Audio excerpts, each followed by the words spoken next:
Hello everyone, welcome back to my channel. ಈ ವಿಡಿಯೋದಲ್ಲಿ ನಾನು ಗಿಣ್ಣು ಹಾಲನ್ನ ಬಳಸ್ಕೊಂಡು ಯಾವ ಥರ ಸ್ವೀಟ್ ರೆಸಿಪಿ ಮಾಡೋದು ಅಂತ ಹೇಳ್ಕೊಡ್ತೀನಿ. ಕೇವಲ 3 ಇಂಗ್ರೀಡಿಯೆಂಟ್ಸಿಂದ ನಾವು ಗಿಣ್ಣು ಇಡ್ಲಿನ ಮಾಡ್ಕೊಬೋದು. ಇದಕ್ಕೆ ಬೇಕಾಗುವಂಥ ಇಂಗ್ರೀಡಿಯೆಂಟ್ಸ್, ಮೊದಲು ನಾನು 1.5 ಕಪ್ ಆಗುವಷ್ಟು ಗಿಣ್ಣು ಹಾಲು ತೊಗೊಂಡಿದ್ದೀನಿ. ಫಸ್ಟ್ ಡೇ ಇಲ್ಲ ಸೆಕೆಂಡ್ ಡೇದು ಗಿಣ್ಣು ಹಾಲು ತೊಗೊಳ್ಬೇಕು.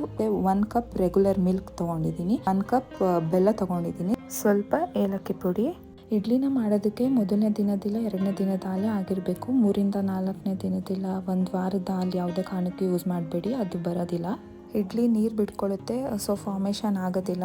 ಇವಾಗ ನಾನು ಒಂದು ಕುಕ್ಕರ್ ಇಟ್ಕೊಂಡಿದ್ದೀನಿ. ಕುಕ್ಕರ್ ಕೆಳಗಡೆ ಒಂದು ಬೇಸ್ ಇಟ್ಕೊಂಡಿದ್ದೀನಿ. ಸೊ ಅದಕ್ಕೆ ಒಂದು ಅರ್ಧ ಲೀಟ್ರ್ ಆಗುವಷ್ಟು ನೀರು ಹಾಕ್ಕೊಂಡಿದ್ದೀನಿ. ಅದು ಸ್ವಲ್ಪ ಕಾಯಬೇಕು.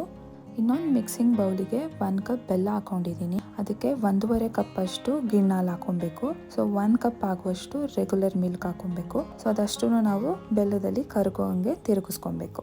ಇನ್ನು ಗಿಣ್ಣಿಂದ ಏನೇನು ಬೆನಿಫಿಟ್ಸ್ ಇದೆ ಅಂತ ತಿಳ್ಕೊಳ್ಳೋದಾದರೆ, ಗಿಣ್ಣು ನಮಗೆ ದೇಹಕ್ಕೆ ತುಂಬ ಒಳ್ಳೆಯದು. ಇನ್ನು ಯಾರಿಗೆ ವೈಟ್ ಬ್ಲಡ್ ಸೆಲ್ಸ್ ಕಮ್ಮಿ ಇರುತ್ತೆ, ಅವರು ಈ ಥರ ಗಿಣ್ಣು ಮಾಡ್ಕೊಂಡು ತಿನ್ನೋದ್ರಿಂದ ಅವ್ರಿಗೆ ವೈಟ್ ಬ್ಲಡ್ ಸೆಲ್ಸ್ ಇಂಪ್ರೂವ್ ಆಗುತ್ತೆ. ಮತ್ತು ನಮ್ಮ ಬಾಡಿಗೆ ಪ್ರೋಟೀನ್, ಮಿನರಲ್ಸ್ ಆ್ಯಂಡ್ ವಿಟಮಿನ್ಸ್ ತುಂಬ ಎನ್ರಿಚ್ ಆಗಿ ಬರುತ್ತೆ.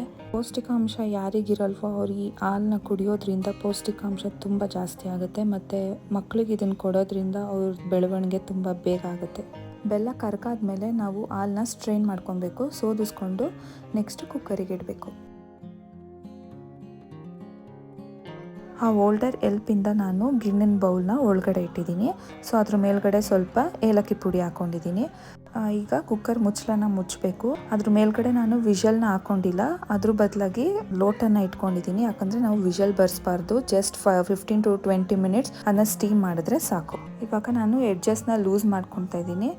ತಟ್ಟೆ ಮೇಲೆ ಹಾಕ್ಕೊಂಡು ನಮ್ಗೆ ಯಾವ ಥರ ಶೇಪ್ ಬೇಕೋ ಆ ಶೇಪು ಕಟ್ ಮಾಡ್ಕೊಬೇಕು. ಸೊ ಇವಾಗ ಗಿಣ್ಣು ಇಡ್ಲಿ ರೆಡಿ ಆಗಿದೆ. ನಿಮಗೂ ಯಾವಾಗಾದರೂ ಈ ಥರ ಗಿಣ್ಣು ಸಿಕ್ಕಿದಾಗ ಒಂದ್ಸಲಿ ಈ ರೆಸಿಪಿನ ಟ್ರೈ ಮಾಡಿ ನೋಡಿ. ಖಂಡಿತ ನಿಮ್ಮ ಮನೇಲಿರೋರು ಎಲ್ಲರೂ ತುಂಬ ಇಷ್ಟಪಟ್ಟು ತಿಂತಾರೆ. ಥ್ಯಾಂಕ್ ಯು ಸೋ ಮಚ್ ಎಲ್ರಿಗೂ. ನನ್ನ ಅಕೌಂಟು 1K ಸಬ್ಸ್ಕ್ರೈಬರ್ಸ್ ಕಂಪ್ಲೀಟ್ ಆಗಿದೆ.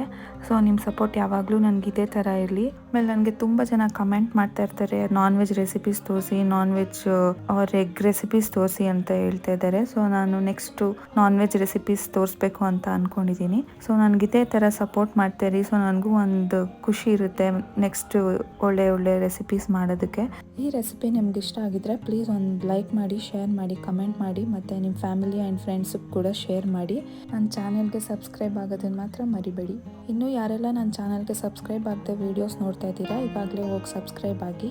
ನೆಕ್ಸ್ಟ್ ವೀಡಿಯೋದಲ್ಲಿ ಸಿಗ್ತೀನಿ. Thank you for watching. Lots of love from Appu's kitchen.